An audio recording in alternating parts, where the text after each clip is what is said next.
मैं स्ट्रांग इसलिए तो हूं क्योंकि मैं भी कभी वीक था, लेकिन अब आप सब भी स्ट्रांग बनने वाले हो। Allen welcome back everyone. So स्वागत है बच्चों आप सबका एक बार फिर से नीट और जी एंट्रेंस एग्जामिनेशन की इस ऑसम सी सीरीज में, जहां पे हम डिस्कशन कर रहे हैं कि how to solve the numerical problem. Actually best strategy क्या होती है, हर तरीके का बच्चा, हर कैटेगरी का बच्चा की उसको फिजिक्स समझ में नहीं आते, उसकी फिजिक्स बहुत कमजोर है या फिजिक्स से उसको डर लगता है, न्यूमेरिकल वो समझ तो लेता है, क्वेश्चन को वो कंसेप्ट भी समझ लेता है, न्यूमेरिकल में अप्लाई नहीं कर पाता है, क्वेश्चन पढ़ने के बाद उसको नहीं पता चलता है how to apply the concept to solve this particular problem. बच्चों ये सीरीज जो मैं मैंने आपसे वादा करा था, ठीक है, चला रहा हूं ना, कि पहले आपको हम पढ़ेंगे नहीं, राइट, पहले आपको पढ़ना सिखाया जाएगा, हम क्वेश्चन नहीं सॉल्व करेंगे, पहले हमको क्वेश्चन को सॉल्व करना सिखाया जाएगा।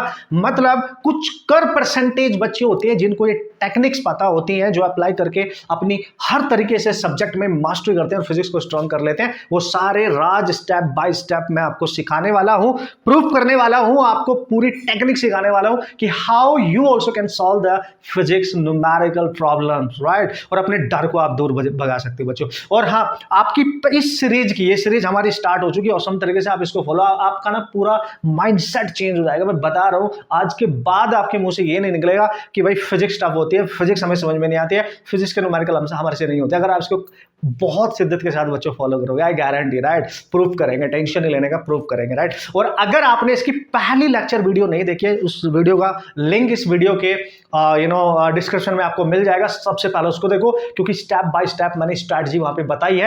आज उस स्ट्रैटेजी का आज पहला लेक्चर मैं यहाँ पे यूज कर रहा हूँ, ठीक है। तो एक लेक्चर आपका डेली क्लास 12th का आएगा, एक लेक्चर आपका डेली अल्टरनेटिवली आपका 11th क्लास का आएगा, राइट। तो आज 12th क्लास से मैं स्टार्ट कर रहा हूं, फिर 11th क्लास, और सबसे इंपॉर्टेंटली सबसे पहले मैं वो चैप्टर यहां पे कवर करूंगा बच्चों जो आपके एग्जाम के लिए बहुत ज्यादा इंपॉर्टेंट है, मतलब जहां से 80% क्वेश्चंस वहीं से पूछे जाते हैं, उन्हीं सबको मैं कवर अप करने वाला हूं। मतलब इस सीरीज के थ्रू हम ये सीखेंगे कि फिजिक्स न्यूमेरिकल को सॉल्व करने की एक्चुअल तरीका क्या है और एक प्रूवन वे क्या है, राइट। तो वीडियो जिस बच्चे ने नहीं देखी है इस सीरीज की कि how to solve the numerical problem, what are the best techniques, है ना, वो जो आइडियंस जो होते हैं उन्हीं को पता होती हैं, वो राज क्या है जो हर बच्चे को पता होने चाहिए, है ना, फिजिक्स के न्यूमेरिकल को, टफ से टफ न्यूमेरिकल को कैसे इजीली सॉल्व किया जा सकता है। तो स्वागत है आप सबका, बने रहना मेरे साथ। और ये राज, अगर ये चीजें आप सीखने चाहते हैं कंप्लीटली, आप एक बेहतरीन बिगिनर की तरह सीखना चाहते हैं और आप रियली में अपने आप को चाहते हो कि इंप्रूव करना है मैंने, और अपने कॉम्पिटिटिव एग्जाम्स के लिए मैंने तैयारी करनी है, तो भाई ये आपकी लॉट ऑफ हेल्प करने वाली है बच्चों, राइट। सो देखो, जैसे कि थोड़ा सा मैं याद दिला देता हूं, लेकिन अगर जिन बच्चों ने नहीं देखी है, वीडियो का लिंक आपको डिस्क्रिप्शन में मिल जाएगा, आप जाए और देखें, उसको कंप्लीट देखना, बट कंप्लीट कुछ नहीं छोड़ सकते आप, इतना टाइम इन्वेस्ट करो, आपको इतनी वर्थ दूंगा मैं उस टाइम की कि आपका ये सब्जेक्ट इतना स्ट्रॉन्ग बन जाएगा, आप मेरे को खुद ही थैंक्स करोगे एक दिन, 101%, राइट। चलो देखो बच्चों, बहुत ध्यान से समझना, थोड़ा सा मैं आपको याद दिला दूं, मैंने उस वीडियो में क्या बताया था वो याद दिला दूं, जो बच्चे नए हैं हमारे साथ, राइट। तो मैंने बताया था कि सबसे पहले स्टेप नंबर 1 में हमने क्या करना है, स्टेप नंबर 1 में हमने क्वेश्चन को बहुत केयरफुली रीड करना है। जब उसको हम पढ़ लेंगे, उसको समझ लेंगे, उससे दोस्ती कर लेंगे, स्टेप नंबर 2 में उसमें जो भी इंफॉर्मेशन गिवन है ना, जो भी डेटा गिवन है उसको लिख लेना है, बहुत ध्यान से समझना। स्टेप नंबर 3 में क्या करना था सर, स्टेप नंबर 3 में ये सोचना था कि इसमें फाइंड क्या करना है ना, जो फाइंड करना है उसको लिख लेना है, जो फाइंड करना है। इसको बहुत केयरफुली पढ़ेंगे, पहले समझेंगे, क्वेश्चन को आराम से टाइम देंगे, कोई दिक्कत नहीं है, क्योंकि हम यहाँ तरीके सीख रहे हैं न्यूमेरिकल सॉल्व करने के, इसलिए जैसे जैसे बता रहा हूँ वैसे वैसे शांति के साथ, बेहतरीन तरीके से साथ बैठे रहना और मेरे को सुनते रहना और लिखते रहना बस, ठीक है। जो फाइंड करना है बच्चों, जैसे आपने लिखा, आपके दिमाग की जो पावर है आपको खुद आंसर करके देने वाली है, आपको पता भी नहीं है इन बातों का, राइट। तो अब स्टेप नंबर 4 ये आता है कि जैसे ही आपने लिखा कि भाई क्या फाइंड करना है, स्टेप नंबर 4 में थिंक अबाउट, जो फाइंड करना है उसका फॉर्मूला, क्या वो क्वेश्चन फॉर्मूला बेस्ड है, अगर वो फॉर्मूला डायरेक्ट नहीं सॉल्व हो रहा है, क्या वो कंसेप्ट बेस्ड है, उसमें फॉर्मूला और कंसेप्ट दोनों का यूज हो रहा है, या इससे भी सॉल्व नहीं हो रहा है, तो ये सोचो क्या वो क्वेश्चन बहुत टिपिकल है, मतलब डिफिकल्ट है, तो डिफिकल्ट है तो मतलब कैसे, डिफिकल्ट का मतलब क्या होता है, जब मल्टीपल उसमें कंसेप्ट यूज हो जाते हैं उसको सॉल्व करने के लिए, एक से ज्यादा कंसेप्ट अलग अलग तरीके के हो सकता है, +1 की बहुत सारे कंसेप्ट अलग अलग चैप्टर के यूज हो जाए, हो सकता है कुछ +1 के कुछ +2 के हो जाए, तो उसको डिफिकल्ट लेवल। तो जैसे आप इसको रिकॉग्नाइज करेंगे कि फॉर्मूला फॉर्मूला है या कंसेप्ट या फिर मल्टीपल कंसेप्ट है, आप समझ रहे हो। वैसे ही स्टेप नंबर 5 बच्चों स्टार्ट हो जाता है। अगर आपने फॉर्मूला रिकॉग्नाइज कर लिया तो फॉर्मूला अप्लाई करो, वैल्यू पुट करो, आंसर आ जाएगा। अगर आपको ये लगा कि नहीं कंसेप्ट से सोल्व हो रहा है तो कंसेप्ट में फॉर्मूला भी यूज होता है और कुछ कंसेप्ट भी यूज होते हैं, जो भी टॉपिक होता है उसके, तो उसके अकॉर्डिंग सॉल्व कर लेना है। ये भी नहीं पता है तो मल्टीपल कंसेप्ट वाला हो सकता है, फिर वो आपको आना चाहिए, वो सॉल्व करना है। और this is the actual technique how to approach the numerical problem, right. आपने सीखना कैसे, आपको आता तो है, आपको सब कुछ आता है, आपको थ्योरी याद है, आपको कंसेप्ट याद है, लेकिन अप्लाई करना नहीं आ रहा, क्वेश्चन सॉल्व नहीं हो रहा है। तो चलो स्टार्ट करें। आज का अपना पहला न्यूमेरिकल मैं यहां बच्चों ले रहा हूं। So here we go and this is your first question. आप इसको बहुत ध्यान से शिद्दत के साथ पढ़ ले एक बार, और जैसे नहीं पढ़ ले, क्या जो मैंने यहां पे बताया उसको फॉलो करना है।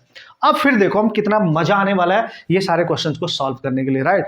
और आप ट्रस्ट में कि आपको मैं ये सब कुछ बहुत अच्छे से सिखा दूंगा और ये आपकी हैबिट बन जाएगी। मैंने वादा किया था आपको हैबिचुअल बनाऊंगा बच्चों, और आप कंप्लीटली इस चीज के एकदम हैबिचुअल बन चुके होंगे और आपको मजा आने लगेगा। एक टाइम वो आएगा जब आप मस्ती के साथ झूमेंगे, राइट। वाह मजा आ गया सर, फिजिक्स इतनी आसान हो सकती है, हमने सोचा भी नहीं था। दोस्तों हर चीज को सीखने के कुछ तरीके होते हैं, उन तरीकों को फॉलो करना पड़ता है, राइट। Come on. तो here we go, this is the question. Question को पहले पढ़ते हैं, जैसे कि स्टेप जो मैंने आपको तरीके बताए हैं उनको फॉलो करेंगे। तो पहला स्टेप बोलता है कि read the question very carefully. ठीक है, पढ़ लेते हैं, आप भी पढ़ो मैं भी पढ़ता हूं, राइट। उसने बोला a bullet of mass 2 gram is having a charge of 2 microcoulomb. ठीक है, ठीक है, पढ़ लिया हमने, ठीक है। Through what potential difference must it be accelerated starting from rest to acquire the speed of 10 metre per second. अच्छा क्वेश्चन है। अच्छा एक चीज और बता दूं, मैं क्वेश्चन को मैंने क्लियरली पढ़ लिया है, समझ लिया। अब जो उसमें गिवन डेटा है ना उसको लिखूंगा, ठीक है। मेरे को क्लियर हो गया पढ़ के, आपको भी हो गया होगा क्या निकालना है, क्या दे रखा है। लेकिन उससे पहले मैं आपको बता दूं बच्चों, जो भी न्यूमेरिकल मैं यहां लूंगा, और मैंने आपको बताया था 3 कैटेगरी के क्वेश्चन में सॉल्व करूंगा। टाइप 1 जो फॉर्मूला बेस्ड होगा, और टाइप 2 जो कंसेप्ट बेस्ड होगा, टाइप 3 जो मल्टीपल कंसेप्ट बेस्ड होगा। आपके दिमाग को इतना स्ट्रांग बना देंगे ना अगर ये स्ट्रैटेजी के अकॉर्डिंग आपने क्वेश्चन मेरे साथ फॉलो करे पूरे 1 महीने तक, गारंटेड, राइट। तो चलो, तो क्वेश्चन को आपने पढ़ लिया। चलो भाई, बुलेट की बारे में बात कर रहा था, उसका मास दे रखा है। एक बुलेट है हमारे पास, आप ध्यान से समझेंगे, एक बुलेट है हमारे पास और इस बुलेट का मास दे रखा है 2 ग्राम। ग्राम में है तो बच्चों उसको हमेशा केजी में कन्वर्ट कर लेंगे आप, 3 इतना केजी हो जाएगा। ये करना ही करना है आपने अपनी तरफ से, राइट। फिर having a charge of 2 microcoulomb, और इस बुलेट के ऊपर चार्ज है, मतलब बुलेट के ऊपर चार्ज है 2 माइक्रोकूलम, और चूंकि माइक्रोकूलम है तो 2 × 10⁻⁻⁶ कूलम आप लिख सकते हैं। तो ये स्टैंडर्ड यूनिट में आपने कन्वर्ट करते रहना। मतलब अब हम स्टेप नंबर 2 फॉलो कर रहे हैं कि लिख लेते हैं जो दे रखा है। देन आगे पढ़ा जब हमने कि through what potential difference must it be accelerated starting from rest. Starting from rest मतलब उसकी इनिशियल स्पीड 0 है। ये सब कुछ लिखना है जो भी गिवन है। देखो यहाँ पे हमारे लिए मेन मास हो गया, चार्ज हो गया, और स्पीड इनिशियल 0 है। रेस्ट पे थी बुलेट, उसके बाद मूव कर रही है, ठीक है। उसके बाद ये acquire the speed of 10 metre per second, मतलब आफ्टर सम टाइम उसकी स्पीड u से v हो गई, और वो कुछ है उसके पास 10 मीटर पर सेकंड। तो ये भी दे रखा है आपको। तो उसकी इनिशियल स्पीड भी दे रखी, भाई रेस्ट पे है। जैसे मेरे हाथ में गन है और गन के अंदर अभी बुलेट है, तो मैंने फायर नहीं किया, जैसे फायर करूंगा तो तेज भागेगी, तो तेज भागेगी तो फाइनल स्पीड, राइट। कुल पूछा क्या गया है, हमारे स्टेप 2 कंप्लीट हो चुका है। केयरफुली क्वेश्चन को पढ़ा, जो गिवन था वो लिख लिया, यानी this is the given data, है ना। जो गिवन था वो लिख लिया, स्टेप नंबर 1 हमने फॉलो कर लिया, ठीक है बच्चों। अब बात आती है स्टेप नंबर 2, वो भी हमने गिवन, ये स्टेप नंबर 2 था, और स्टेप नंबर 1 क्या था, हमने पढ़ा क्वेश्चन को। अब step number 3, now think about कि पूछा क्या गया है, यानी टू फाइंड, है ना, क्या पूछा गया आपसे उसके बारे में सोचते हैं। तो फिर से एक बार आपने देखा कि व्हाट पोटेंशियल डिफरेंस, कितना पोटेंशियल डिफरेंस मैं अप्लाई करूं, मतलब मुझे पोटेंशियल डिफरेंस निकालना है, पीडी, जिसको मैं वी से डिनोट कर रहा हूं, वी से पोटेंशियल डिफरेंस निकालना है। कितना पोटेंशियल डिफरेंस अप्लाई करूं कि वो बुलेट रेस्ट से मूव कर जाए। सीधी सी बात है, 0 से कुछ वेलोसिटी गेन कर ले ऑब्वियसली। तो we have to calculate potential difference. Now think about this question. Step number 4 बच्चों आपको बोलेगा कि ठीक है भाई लिख लिया हमने, अब सोचो। अब देखो स्टेप नंबर 4 में क्या आया था कि इस क्वेश्चन को करने का क्या कोई डायरेक्ट फॉर्मूला है, या कोई कंसेप्ट है, या फिर बहुत ज्यादा कंसेप्ट यूज हो रहे हैं, या सब कुछ सोचना है। अब आपके दिमाग के साथ आपकी बात होने वाली है। Think about, let's see. एक 10 सेकंड में आपको सोचने के लिए देता हूं, मैं भी सोचता हूं, आप भी सोचते हैं, और क्वेश्चन को पढ़ते पढ़ते सोचते रहो कि यार इस क्वेश्चन में ना बुलेट दे रखी है, उसका मास दे रखा है, इनिशियल स्पीड दे रखी है, फाइनल स्पीड दे रखी है, और उस पर चार्ज भी है, यार चार्ज भी है और पोटेंशियल पूछ रहा है, पोटेंशियल पूछ रहा है और चार्ज है, तो यार ये तो डायरेक्ट फॉर्मूले से भी हो सकता है। कैसे? देखो देखो, याद करो, आप सबने पढ़ा है कि सर पोटेंशियल होता था वर्क अपॉन चार्ज, याद करें आप, यानी डायरेक्ट फॉर्मूला इसमें यूज हो सकता है। बिल्कुल क्लियरली राइट, पोटेंशियल होता था, हर बच्चे ने पढ़ा है, जो बच्चे 11th में 10th में पढ़ा होगा फॉर्मूला कि पोटेंशियल वर्क अपॉन चार्ज होता है।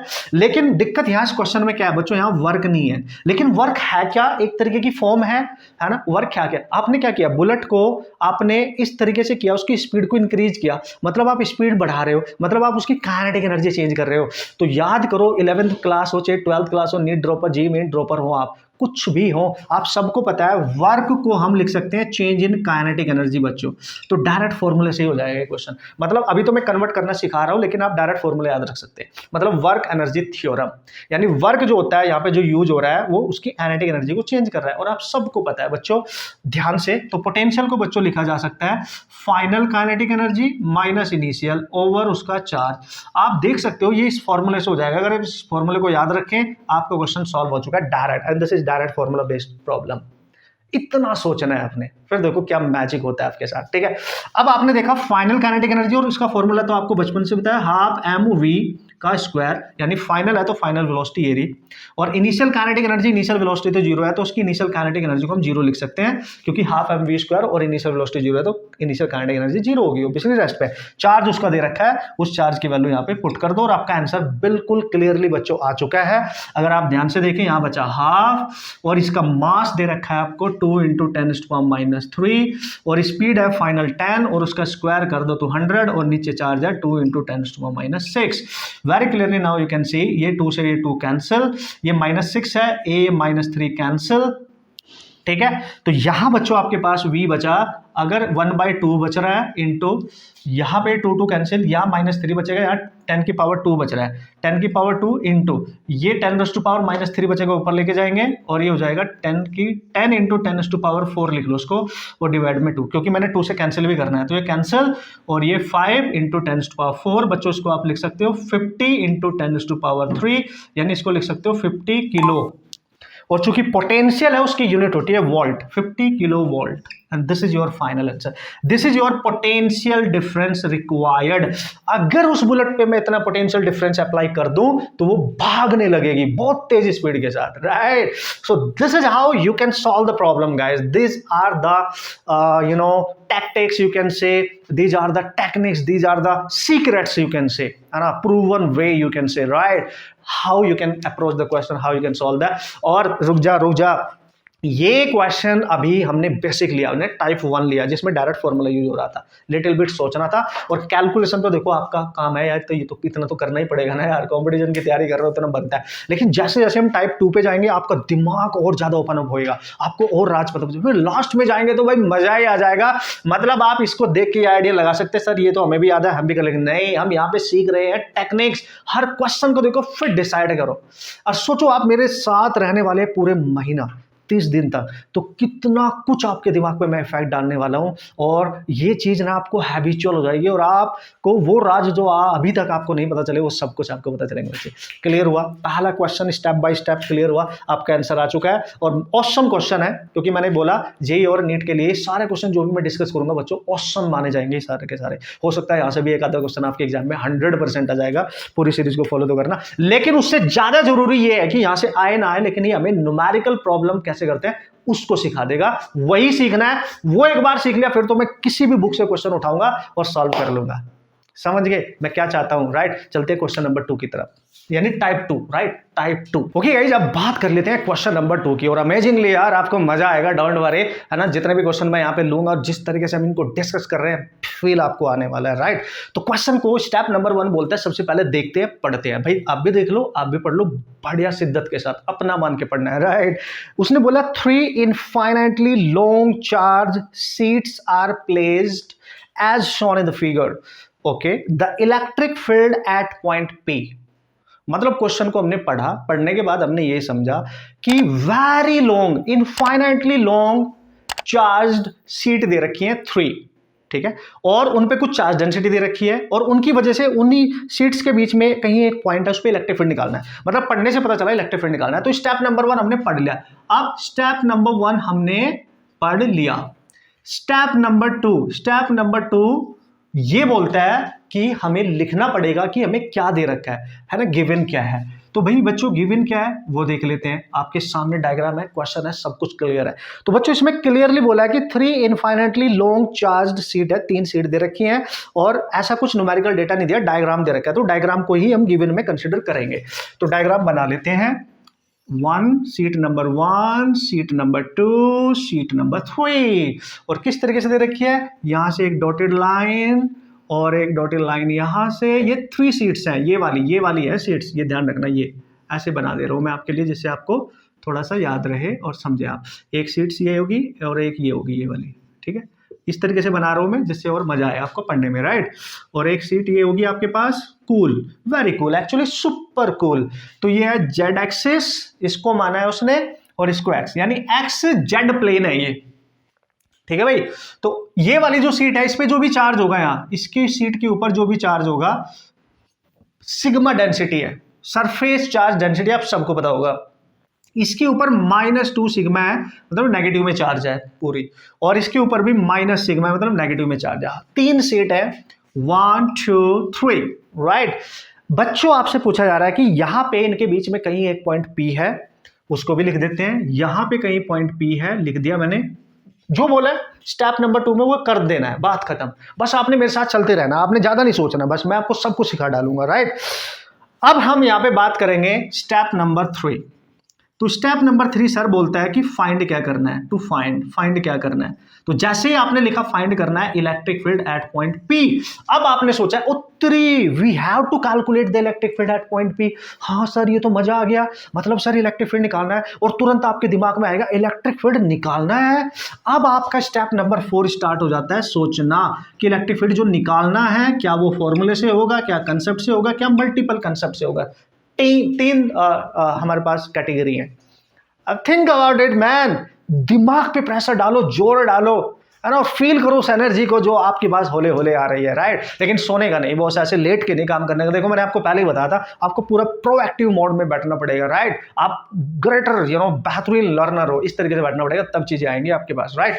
चलो अब हमने क्या करना है सर मैंने पढ़ा तो था, जब इलेक्ट्रिक फील्ड किसी पॉइंट पे निकालते हैं ना, तो इलेक्ट्रिक फील्ड का हमारे पास फॉर्मूला होता था सर KQ/R²। बट बच्चों ये तब होता था जब चार्ज पॉइंट चार्ज होता था, पॉइंट चार्ज, है ना। लेकिन यहाँ पे जो चार्ज है वो तो किसी सीट के ऊपर है, यानी चार्ज तो किसी सीट के ऊपर रखा है, ये तो पॉइंट चार्ज नहीं है। तो याद करो, due to a thin sheet charge sheet, right, या इन्फिनिटली लॉन्ग चार्ज सीट की वजह से इलेक्ट्रिक फील्ड क्या होता था। अगर आपको याद है, इस तरीके से एक चार्ज सीट आप लेते थे और इस पे कोई सिग्मा डेंसिटी लेते थे, और इससे दूर कहीं किसी पॉइंट पर, इसके पास या दूर, इस पॉइंट पे इलेक्ट्रिक फील्ड निकालते थे, और इलेक्ट्रिक फील्ड बच्चों आता था ये सिग्मा/2 एप्सिलॉन नॉट। अगर आपको याद हो, जैसे ही आपने सोचा उत्तरी सर ये तो हो जाएगा, ये तो फॉर्मूला है, ये तो याद है, हो जाएगा। लेकिन यहीं से शुरुआत होती है गड़बड़ी की।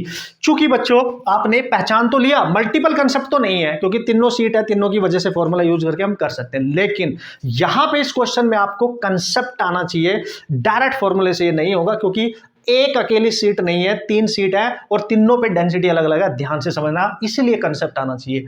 पहली पे सिग्मा डेंसिटी है, दूसरी पे -2 सिग्मा है, इस पे माइनस सिग्मा है, जबकि ये रिजल्ट आप यूज करते थे जब सिग्मा डेंसिटी हो, तो आप डायरेक्ट लिख देते थे सिग्मा/2 एप्सिलॉन नॉट। समझ गए। तो इसीलिए अब इस क्वेश्चन में यहां पे ये फॉर्मूला डायरेक्ट यूज होने से काम नहीं चलेगा, कंसेप्ट आना चाहिए अब आपको यहां पे, कंसेप्ट। गॉट माय पॉइंट, ठीक है, कंसेप्ट। अब थिंक अबाउट कि कंसेप्ट क्या है। इलेक्ट्रिक फील्ड निकालना है, ये तो वेक्टर क्वांटिटी है, मतलब जो भी चार्ज होगा उसका इलेक्ट्रिक फील्ड डिपेंड करेगा अट्रैक्टिव है या रिपल्सिव है। कंसेप्ट आना चाहिए, कंसेप्ट से काम बनेगा बॉस, ठीक है।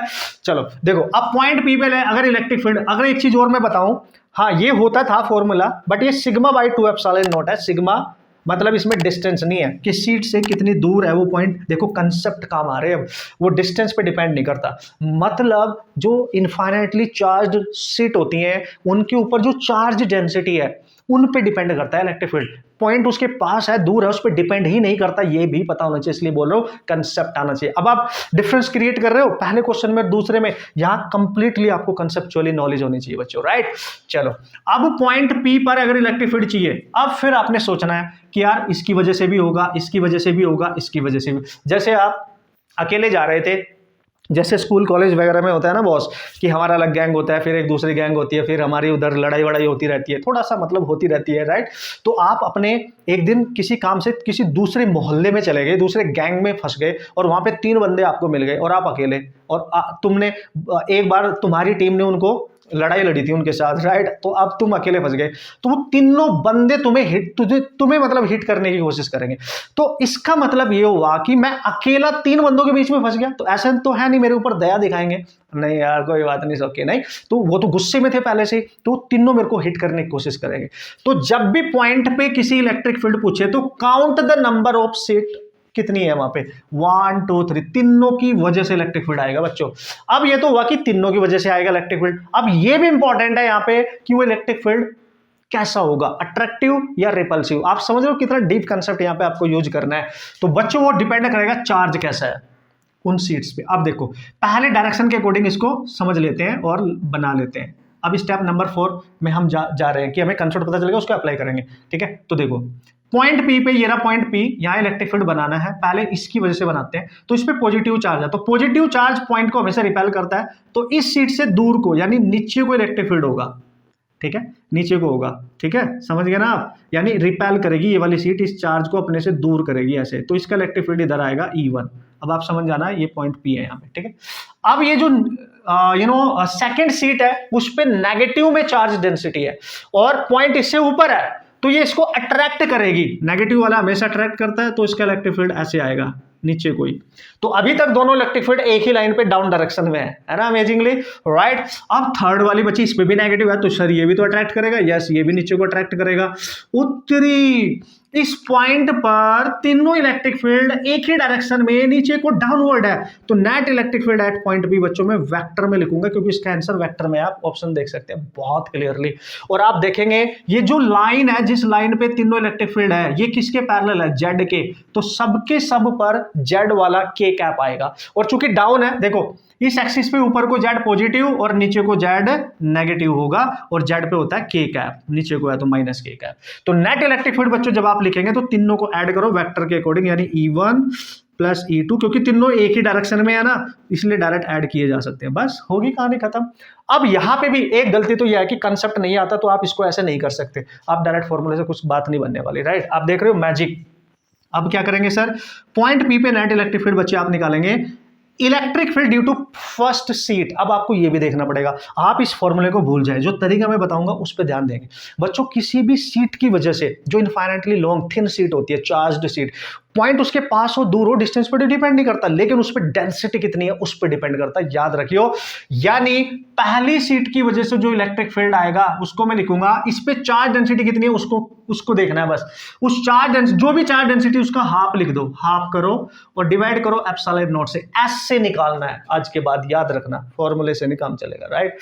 समझ गए मैंने क्या बोला। अगर मैंने सेकंड वाली इसकी वजह से इलेक्ट्रिक फील्ड चाहिए मेरे को, तो उस पर जो भी चार्ज डेंसिटी है, अब माइनस नहीं लेना, क्योंकि माइनस के थ्रू हमने डायरेक्शन डिफाइन कर दी ऑलरेडी, हमने केवल ये देखना है कितना है मैग्नीट्यूड, 2 सिग्मा है, उसका हाफ लिखो, मैंने बोला हाफ करना है बस, जो भी डेंसिटी है उसका हाफ करो और डिवाइड में एप्सिलॉन नॉट करो और आपकी बात बन जाएगी। वैसे ही यहाँ पे निकालेंगे E3, इस पे तो केवल सिग्मा है, इसका हाफ करो और डिवाइड में एप्सिलॉन नॉट, और यहाँ पुट कर दो आप कैंसर, और तीनों डाउन डायरेक्शन में है तो सबके साथ माइनस के कैप लगा देना। तो यहाँ पे आ गया sigma bye 2 epsilon not minus के कैप, और यहाँ पे आ गया ये 2 से 2 कैंसिल, तो सिग्मा बाय एप्सिलॉन बचेगा केवल, plus sigma by epsilon minus के कैप, समझ गया आप, राइट। और यहाँ पे बच्चों बचेगा सिग्मा बाय 2 एप्सिलॉन नॉट और माइनस के कैप, और देखो मैजिक, अब ऐड करना है, जस्ट ऐड कर दो, माइनस के कैप बच्चों कॉमन आ रहा है अंदर, देखो ये सिग्मा बाय 2 एप्सिलॉन नॉट, ये भी सिग्मा बाय 2 एप्सिलॉन नॉट, तो ये हाफ है तो ये 1 हो जाएगा, यानी सिग्मा बाय एप्सिलॉन नॉट हो जाएगा, प्लस यहाँ पे बचेगा सिग्मा बाय एप्सिलॉन नॉट, और इसको आप ऐड करें तो बच्चों ये हो गया सेम है, तो 2 हो गया, 2 सिग्मा बाय एप्सिलॉन नॉट और माइनस के cap, and this is the net electric field at point P. This is how you can solve any type of problem. Guys अगर आपने ये मैजिकल वे सीख लिए, इस तरीके से सोचना आपने सीख लिया, ये रीजनिंग करना अपने दिमाग से आपने कर लिया और अपने दिमाग को ये इंफॉर्मेशन दी और बार बार इसकी प्रैक्टिस करी, एक दिन वो आएगा जब आप हर कैटेगरी का क्वेश्चन सॉल्व करेंगे, टिपिकल हो, मीडियम हो, कैसा भी हो बॉस, आप, मैं बोल रहा हूँ ना, मस्त हो जाएगी फिजिक्स में आपकी। देख लो ये है तरीका। Now match your answers, right, and this is the actual technique to solve the numerical problem, right. तो अब समझ में आ रहा है दोनों क्वेश्चन में क्या फर्क था, पहले वाले में क्या फर्क है और इसमें क्या, और जो थर्ड वाला उसमें तो और मजे आएंगे और राज खुलेंगे बॉस। आपके दिमाग को इतना स्ट्रांग बना दिया जाएगा इस प्रोसेस के थ्रू कि आप एक दिन मेरे को स्पेशली थैंक्स करने वाले, और मैं इंतजार करूंगा उस दिन का बच्चों, राइट, है ना, इंतजार करूंगा। और कमेंट करके वीडियो में जरूर बता देना, जल्दी के जल्दी, शर्माने का नहीं, है ना। अब चलते क्वेश्चन नंबर 3 की तरफ, राइट। ओके बच्चों, तो ये है क्वेश्चन नंबर 3 यानी टाइप 3। अब और आपको दिमाग कितना आपका प्रेशर को झेल सकता है, किस तरीके से बियर कर सकता है, कितना ज्यादा आपका थिंकिंग प्रोसेस स्ट्रांग है, इससे ये पता चलेगा। यानी कितने ज्यादा स्ट्रांग हो आप अपने कंसेप्ट में, कितने मल्टी कंसेप्ट आपको याद है, और किसी भी क्वेश्चन को पढ़ने के बाद कैसे किसी भी डिफिकल्ट से दिखने वाले क्वेश्चन को आप क्रैक कर सकते हैं, राइट। यहां से आपके माइंड को स्ट्रांग बनाएंगे। कंसेप्ट और फॉर्मूला कैसे यूज करना है वो टाइप 1 टाइप 2 में हमने सीख लिया है, और यहां से स्ट्रांग को इतना स्ट्रांग बना देंगे कि एग्जाम में, एंट्रेंस में, जेईई में, नीट में, आप किसी भी टाइप के क्वेश्चन वहां फिजिक्स में जब सॉल्व कर रहे होंगे, आपको ना घबराहट होगी, ना आपका दिल ऐसे धड़केगा, राइट, आपको डरने लगेगा, आपको शेवरिंग टाइप होती है ना, वो नहीं होगी, पसीना नहीं आएगा, बॉडी गर्म नहीं होगी, जो एग्जाम के डर से होती है ना। इतना दिमाग स्ट्रांग बनेगा आपका। Now have a look, step number 1 क्या बोलता है, पढ़ते हैं सर, पढ़ लो जल्दी से, पढ़ो, मेरे से पहले पढ़ डालो, है ना, समझ डालो क्वेश्चन को। स्टेप नंबर 1 में पढ़ना है बहुत अच्छे से, read the question very carefully. So a large cylinder wire, उसने बोला लार्ज सिलेंडर, सब कुछ आपने पढ़ते समय ध्यान देना है, हर एक वर्ड पे ध्यान देना है, समझ गए। Carries A positive charge of linear charge density lambda, okay, an electron having the charge -e और मास m revolve around it in a circular path. अच्छा ठीक है, जैसे कि हमारा अभी चंद्रयान 3 है ना, लैंड करने से पहले उसकी इलिप्टिकल ऑर्बिट से निकल के सर्कुलर ऑर्बिट में आया, फिर धीरे धीरे धीरे आया, समझिए ना। Under the influence of the attractive electrostatic force, मतलब समझ गए आप, इलेक्ट्रोस्टैटिक फोर्स वहां पे काम कर रहा होगा। Find the speed of the electron, तो बताओ उस स्पीड, उसकी इलेक्ट्रॉन की स्पीड क्या होगी। क्वेश्चन हमने समझ लिया, पढ़ लिया, आपने पढ़ लिया, बढ़िया। स्टेप नंबर 2 यहाँ पे स्टार्ट हो जाता है। स्टेप नंबर 2 बच्चों आपको बोलता है, क्या बोलता है सर, कि गिवन वैल्यूज को राइट डाउन करो। देखो बच्चों, गिवन वैल्यूज क्या है कि लॉन्ग सिलेंड्रिकल वायर है, ये लिखो कि क्या दे रखा है, लॉन्ग, ये जरूरी है, ये हर वो वर्ड लिखो जो तुम्हें वहां पे दिख रहा है कि इंपॉर्टेंट हो सकता है। लॉन्ग वायर है, और वो भी कैसा, सिलेंड्रिकल, लॉन्ग सिलेंड्रिकल वायर है, क्योंकि इसी ये भी अगर आप नहीं समझ पाए तब भी क्वेश्चन नहीं होना। अब इस क्वेश्चन में ये आपके दिमाग को क्यों स्ट्रॉन्ग बनाएगा, आपको क्यों ज्यादा इसमें थिंकिंग करनी पड़ेगी क्रिटिकली, वो आपको यहां समझ में आने वाला है, ठीक है बॉस। चलो अब और क्या बोला है सर, उसने बोला उसके वायर के ऊपर चार्ज डेंसिटी है, वो भी लीनियर, यानी लीनियर चार्ज डेंसिटी दे रखी है लैम्डा, जो कि होती है चार्ज ओवर लेंथ। लीनियर है तो डिवाइड बाई लेंथ, लैम्डा दे रखी है, लिख लिया मैंने, ठीक है। इलेक्ट्रॉन है भाई, एक चार्ज पार्टिकल है जिसपे चार्ज -e होता है, और उसका मास m दे रखा है इलेक्ट्रॉन पे, ठीक है, सब कुछ लिख लिया भाई। उसके बाद वो घूम रहा है अराउंड द सर्कुलर पाथ, एक सर्कुलर पाथ पे घूम रहा है, ये भी बना दो कि सर्कुलर पाथ पे घूम रहा है। पाथ कैसा है उसका, सर्कुलर है, हर चीज लिखो, फिर मैजिक देखो आपका दिमाग कितना स्ट्रांग है, ठीक है, आपको पता ही नहीं, आप अप्लाई करना नहीं, आपने सीखा ना कभी कि कैसे अप्लाई करते हैं दिमाग की पावर को, राइट, ओके। और अट्रैक्टिव फोर्स इलेक्ट्रोस्टैटिक है, मतलब ये तो क्लियर है कि जो वो घूम रहा है वहां पे एक इलेक्ट्रोस्टैटिक फोर्स यूज हो रहा है, और इलेक्ट्रोस्टैटिक फोर्स होता है KQ1 Q2 ओवर R², या तो ये फॉर्मूला यूज कर सकते हैं, या इलेक्ट्रिक फील्ड के टर्म्स में भी इसको यूज कर सकते हैं, F = Q × E। ये सब बच्चों ने पढ़ा है, 100% पढ़ा है, राइट। जो 11th क्लास के बच्चे आप बहुत ध्यान से देखते रहेंगे, ठीक है, समझ में आएगा। Find the speed of the electron. अब बात आती है स्टेप नंबर, हमने लिख ली, गिवन डेटा लिख लिया। स्टेप नंबर 3 क्या बोलता है, गिवन क्या है ना, सॉरी, फाइंड क्या करना है, टू फाइंड क्या करना है, फाइंड करनी है स्पीड, इलेक्ट्रॉन की स्पीड यानी v निकालना है बच्चों, ठीक है। वाह, देखो कितना मैजिक आएगा और कितना मजा आएगा आपको क्वेश्चन करने में, ठीक है, बहुत इजी हो जाएगा फिर, राइट, चाहे कितने भी टिपिकल टाइप का क्वेश्चन हो। चलो भाई कर लिया। अब बच्चों स्टेप नंबर 4 पे पहुंचे हम। स्टेप नंबर 4 हमें बोलता है कि think about the formula concept या मल्टी कंसेप्ट क्या है। तो बच्चों एक चीज आप क्लियर देखो, अगर स्पीड निकालनी है, कोई भी डायरेक्ट ऐसा नजर नहीं आ रहा है, ना मेरे को ना आपको नहीं आ रहा होगा कि मैं डायरेक्ट स्पीड निकाल सकूं, किसी पर्टिकुलर फॉर्मूला यूज करो, वैल्यू पुट करो और आ जाएगी। थिंक अबाउट कि ये क्वेश्चन की लैंग्वेज ही ऐसी है कि लॉन्ग सिलेंड्रिकल वायर है, फिर उस पर पॉजिटिव चार्ज डेंसिटी दे रखी है, उसके इस तरीके से चारों ओर इलेक्ट्रॉन घूम रहा है, जैसे ये है, ये मार्कर है, इधर इलेक्ट्रॉन घूम रहा है ऐसे ऐसे, ठीक है, फिर उसकी स्पीड बताओ किस स्पीड के साथ ये घूम रहा है। हाँ, अगर आप दिमाग पे जोर डालो, है ना, आपने देखा डायरेक्ट फॉर्मूले से नहीं होगा, कंसेप्ट से हो जाएगा, कंसेप्ट से हो जाएगा। कंसेप्ट मतलब स्पीड निकालनी है sir, speed is the concept of 11th class, ये तो स्पीड का कंसेप्ट आ गया, जबकि इसमें चार्ज की बात कर रहा है, इलेक्ट्रोस्टैटिक भी आ गया। तो क्या एक कंसेप्ट से होगा? नहीं होगा, तो मल्टी कंसेप्ट से होगा, क्योंकि इसमें 11th क्लास के टर्म्स भी यूज हो रहे हैं, 12th क्लास के टर्म्स भी, तो मल्टी कंसेप्ट से यूज होगा। कुछ क्वेश्चन मल्टी कंसेप्ट का यूज करके कुछ ज्यादा लेंथी हो जाते हैं, कुछ थोड़े कम होते हैं, लेकिन मल्टी कंसेप्ट होते हैं, लेकिन होते तो टेक्निकली स्ट्रॉन्ग ना, है ना, समझ गया ना आप ट्रिकी, राइट। तो मल्टी कंसेप्ट वाला केस है। तो यार सर एक चीज मेरे को समझ में आ रही है, मैंने बचपन में पढ़ा था कि अगर कोई पार्टिकल सर्कुलर पाथ पे घूमता है तो सर्कुलर पाथ पे वो तभी घूम सकता है, अभी चंद्रयान भी था हमारा, जब उसके ऊपर कोई फोर्स लगे और वो फोर्स हमेशा उसके सेंटर की तरफ काम करे। अब ध्यान से देखना, स्टेप नंबर 5 सॉल्यूशन, इसका सॉल्यूशन कर रहे हैं अब हम इसका स्टेप नंबर 5 में, क्योंकि हमने पहचान लिया कि मल्टीपल कंसेप्ट यूज हो रहे हैं यहाँ पे। तो मैंने देखा कि अगर पहले बना लेता हूँ सॉल्यूशन करने के लिए, बना लूँ, तो एक सिलेंड्रिकल वायर लिया आपने, लॉन्ग लिया, तो बहुत लॉन्ग वायर है ये, ऐसे लॉन्ग होगा ये, ठीक है, और इस पर चार्ज दे रख दिया हमने, ये सिलेंड्रिकल वायर चार्ज दे दिया, और एक इलेक्ट्रॉन इससे दूर कहीं किसी डिस्टेंस r डिस्टेंस अब एक इलेक्ट्रॉन यहाँ पे है और वो सर्कुलर पाथ पे ऐसे घूम रहा है। बच्चों आप ध्यान से देखेंगे, ठीक है, आपने टेंशन नहीं लेने का, मैं आपको सिखा डालूंगा, पहले बना लो जो दे रखा है उसको, ठीक है। एक सर्कुलर पाथ आप यहाँ पे बना लेंगे, मेरे से सर्कुलर नहीं बन रहा है, आप ऐसे समझ लो, ठीक है, और यहाँ पे इलेक्ट्रॉन है, अब ये घूमेगा, तो आप देख सकते हैं इलेक्ट्रॉन यहाँ से चलेगा ऐसे, फिर ऐसे, फिर ऐसे, फिर ऐसे, और ऐसे एक सर्कुलर पाथ पे घूमता रहेगा ऐसे ऐसे, और इस चार्ज्ड जो लॉन्ग वायर है उसके साइड में। तो बहुत क्लियरली आप देख सकते हैं इलेक्ट्रॉन की स्पीड निकालनी है, लेकिन यहाँ पे सारी सिचुएशन तो चार्ज वाली है, मतलब इलेक्ट्रोस्टैटिक वाला केस है, मतलब एक से ज्यादा कंसेप्ट यूज हो रहे हैं, ठीक है, अलग अलग चैप्टर के कंसेप्ट यूज होंगे।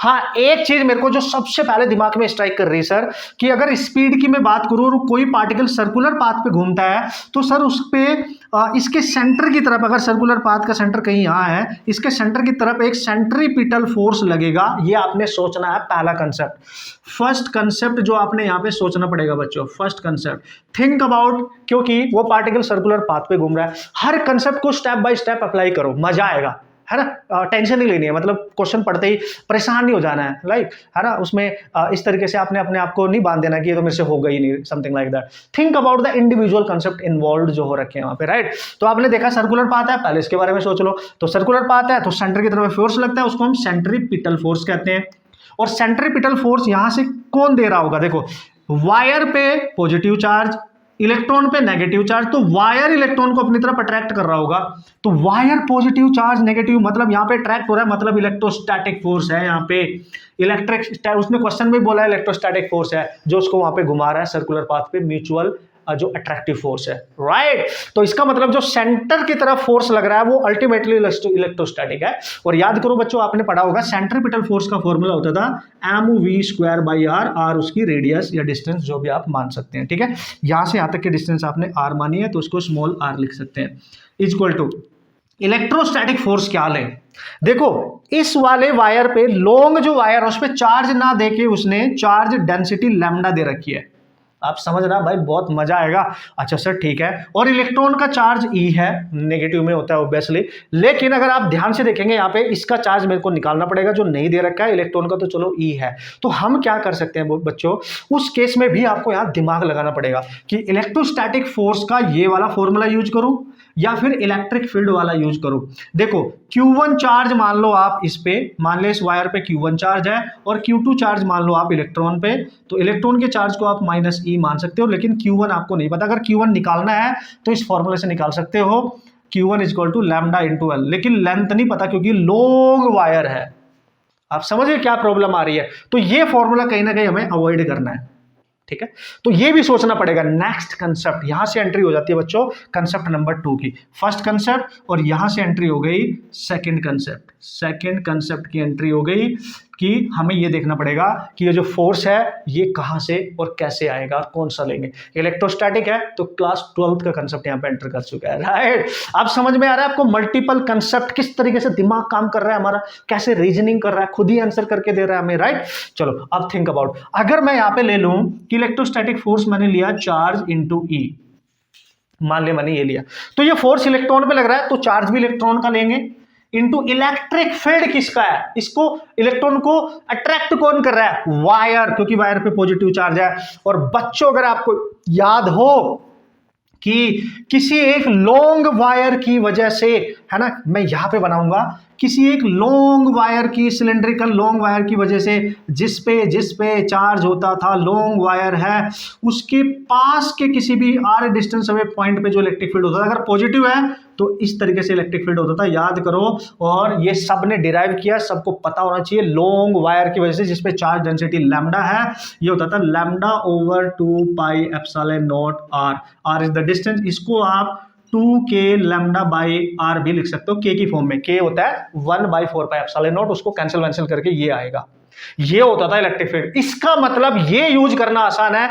अब ये सेकंड कॉन्सेप्ट में ये कॉन्सेप्ट भी इन्वॉल्व हो गया, तो इतना कुछ आपको सोचना पड़ेगा यार अगर इस क्वेश्चन को क्रैक करना चाहते। Now you have to put the value of E this and E λ/2πε0r, ये आ गया आपका इलेक्ट्रोस्टैटिक फोर्स, यहां पे पुट करोगे तब सॉल्व करेंगे। E λ/2πε0r, ये r से r कैंसिल हो चुका है। बच्चों हमें निकालना था स्पीड ऑफ द इलेक्ट्रॉन, और स्पीड को छोड़ के बाकी सारे टर्म्स एक साइड लेके चले जाओ और स्पीड आपकी आ चुकी है। लेकिन मल्टीपल कंसेप्ट यूज हो गया। देखो यहाँ पे इलेक्ट्रोस्टैटिक का सर्कुलर मोशन का कंसेप्ट यूज हो गया, इलेक्ट्रोस्टैटिक का कंसेप्ट यूज हो गया, सर्कुलर सेंट्रीपिटल फोर्स का कंसेप्ट यूज हो गया, और लॉन्ग सिलेंडर वायर का इलेक्ट्रिक फील्ड क्या होता है वो वाला कंसेप्ट भी यूज करना पड़ेगा। समझ गए आप? तो v² को हम लिखेंगे, ये मास नीचे आएगा, E λ/2πε0 × m, यानी बच्चों v यहां से आ गया √ में E λ/2πε0 × m। बाकी कैलकुलेशन एक बार आप देख लेना, मेरे से कुछ छोटा तो नहीं है। And this is the required speed of that electron, जो सर्कुलर पाथ पे उस वायर की वजह से उसके चारों ओर एक सर्कुलर पाथ पे घूम रहा होगा, जैसे ये वायर है ऐसे ऐसे घूम रहा होगा। आया मजा बॉस? ठीक है, तो ये था आपका मल्टीपल कंसेप्ट बेस्ड क्वेश्चन, किस तरीके से हमने क्रैक करा। अब इससे आपको पता चल जाएगा, ठीक है। ये लास्ट का क्वेश्चन मैं इसलिए लेता हूं क्योंकि केवल एडवांस में ही इस टाइप के क्वेश्चन आते हैं, लिटिल बिट क्वेश्चन हमारे जेईई मेन में आ सकते हैं, बट कैटेगरी 1 कैटेगरी 2 से सारे क्वेश्चन नीट और जेईई मेंस में आते हैं भाई, ठीक है। लेकिन ये हमारे स्ट्रॉन्ग की क्रिटिकल थिंकिंग को स्ट्रॉन्ग बनाने के लिए, हमारे माइंड की क्रिटिकल थिंकिंग को स्ट्रॉन्ग बनाने के लिए हम आप सीख रहे हैं, जिससे जो कैटेगरी 1 कैटेगरी 2 है वो हमारे सामने एकदम ऐसे बच्चा सा लगे, हम ऐसे उड़ा डालें। अगर ये सब हमने कैलकुलेशन करना सीख लिया इस एक क्वेश्चन के थ्रू, केवल सोचो, केवल एक क्वेश्चन पूरे चैप्टर से सेलेक्ट करना है आपने और उसकी हैबिट बनानी है, आपका दिमाग कितना स्ट्रांग बनने वाला है। उम्मीद करता हूं बच्चे आपके दिल और दिमाग तक ये कंसेप्ट पहुंच गए होंगे, आपको मजा आया होगा, आप सीख रहे होंगे, और आप फिर से सेल्फ प्रैक्टिस करेंगे घर पे। ऐसे नहीं मेरे से पढ़ लिया, जो आपने नोट बनाए फिर से इसको सेल्फ प्रैक्टिस करना। लेक्चर नंबर 1 है, इस सीरीज का फॉलो करना, जिंदगी बदल जाएगी। और आज तक इंटरनेट पे, यूट्यूब पे, कहीं पर भी एजुकेशन में इस तरीके की टेक्निक्स का यूज करके किसी ने कभी भी क्वेश्चन नहीं सिखाए। तो आपका मेरे को आप अपना भाई माने, है ना, बड़ा भाई माने, टीचर माने, गाइड माने, जो भी मानना है माने। मैंने ये सपना देखा था कि काश कुछ ऐसा हो जाए मेरे समय पे, और मैं एग्जीक्यूट कर रहा हूँ। अब जब मैं पढ़ाई किया करता था कि कुछ ऐसा हो जाए कि इस तरीके से एक सीरीज बने, इस तरीके से एक कुछ टेक्निक्स हो कि हमें सिखाए जाए। न्यूमेरिकल तो चलो सब कराए जाते हैं, लेकिन न्यूमेरिकल करते कैसे कैसे हैं ये सिखा दे, काश कोई उस समय किसी ने नहीं सिखाया। बट अब मैं अपने बच्चों के लिए, आप सबके लिए ये टेक्निक्स, बहुत लेट हूं लेकिन आ गया हूं लेके, और रुकूंगा नहीं जब तक हर बच्चे को फिजिक्स की ये टेक्निक्स ना पता चले। और इंडिविजुअली आपको फिर कहीं जाने की जरूरत नहीं पड़ेगी बच्चों, किसी कोचिंग में ज़्यादा से पैसे खर्च करने की भी जरूरत नहीं पड़ेगी, आपको दूर नहीं जाना पड़ेगा अपने घर से। अगर ये टेक्निक्स आपने सीख लिया, आप फिजिक्स के रिस्पेक्ट में केमिस्ट्री में भी स्ट्रॉन्ग बन जाएंगे, मैथ्स में भी स्ट्रॉन्ग बन जाएंगे। अगर इस टेक्निक को हर जगह फॉलो करोगे, this is not all about only for physics, her subject में वैलिड होता है ये। एक बार आपको हैबिट बन गई तो आप हर जगह अप्लाई करोगे और मचा डालोगे, फिर देखो आपके सब्जेक्ट कितने स्ट्रॉन्ग होते हैं अपने आप। बट प्रैक्टिस जरूर करना बच्चों, राइट। अब ऐसे ही जैसे कि मैंने आपको उस वीडियो में, जो पहली वीडियो उसका जिन बच्चों ने नहीं दिए, लिंक इसमें वीडियो के डिस्क्रिप्शन में आपको मिल जाएगा, वहां ये बताया था कि 3 क्वेश्चन मैंने सॉल्व कराए। अब कैटेगरी 1 के फॉर्मूला बेस्ड 2-3 क्वेश्चन जाके आपने खुद सॉल्व करने हैं इसी चैप्टर के, राइट।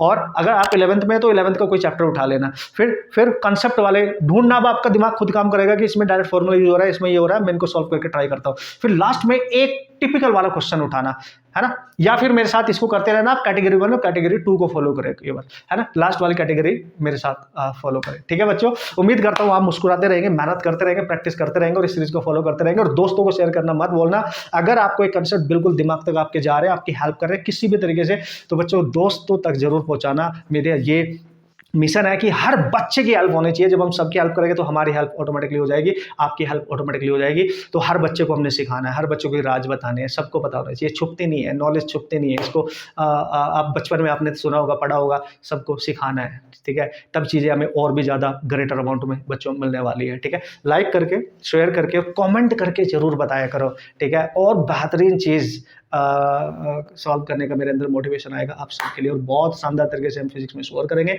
फिजिक्स को सीख लेंगे, इसकी रिस्पेक्ट में सारे सब्जेक्ट सीख लेंगे। Okay, all the best.